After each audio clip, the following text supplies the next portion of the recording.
And you left me standing on the corner. So where was I to go and promise things that never happened? So how was I to know that it's worth my time?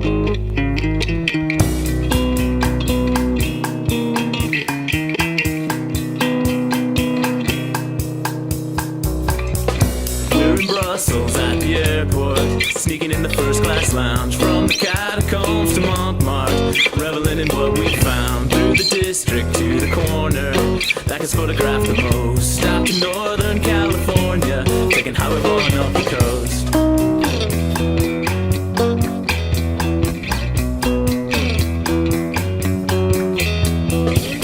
On the morning that I met you on the platform for the TGV, if I had known that I could catch you, might have had a chance to get away. And that first night back in Denver, neither of us could know that when it comes to Pennsylvania, we'd both be leaving